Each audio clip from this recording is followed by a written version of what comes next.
Heavy vehicle driving licence Singapore যারাই নিছেন তাদের একটা ছোট্ট একটা টিপস চলুন দেখে আসি। সিঙ্গাপুরে যারা ক্লাস 4 ড্রাইভিং লাইসেন্স নিছেন মানে হেভি ভেহিকেল ড্রাইভিং লাইসেন্স নিছেন, গাড়িতে এখনো হাত দেন নাই, যাবেন কোম্পানি দেখতেছেন, যখন আপনারা কোম্পানিতে যান গাড়িটা নেন, ভাই এই যে দেখেন গাড়ির বাম পাশে 3টা মিরর আছে।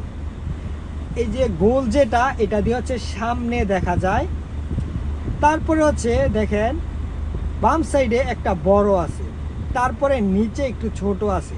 এখন আপনি যখন লেন চেঞ্জ করবেন, যদি এই যে মাঝের বড়টা দেখে যদি লেনটা চেঞ্জ করেন তাহলে কিন্তু একটা সমস্যার সম্মুখীন হবেন।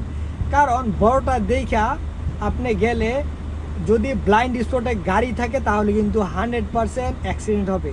ব্লাইন্ড স্পট দেখার জন্য নিচেরটা দেখে আপনি যাবেন, কারণ এই যে গ্লাসটা দেখছেন না, মিররটা, এই মিরর ফ্রেমটা আছে না, এই ফ্রেমটাই কিন্তু একটা গাড়ি খাইয়া ফেলতে পারে। এই ফ্রেমটার কারণে একটা গাড়ি দেখা যায় না ব্লাইন্ড স্পটে, এরকম জায়গায় যদি গাড়িটা থাকে। তো আপনারা অবশ্যই সাবধান হবেন লেন চেঞ্জ করার সময়। এই যে বড় গ্লাসটা তো দেখবেন নিচের ব্লাইন্ড স্পটের ওই গ্লাসটাও আপনারা 100% দেখবেন। এইটা না দেখলে কিন্তু সমস্যার সম্মুখীন হবেন ভাই। আপনারা যখন গাড়িতে হাত দিবেন, গাড়ি চালাবেন, তখন আমার কথাটা মনে পড়বে যে কথাটা ঠিক নাকি ঠিক না। তো ব্লাইন্ড স্পট দেখা লেনটা চেঞ্জ করবেন।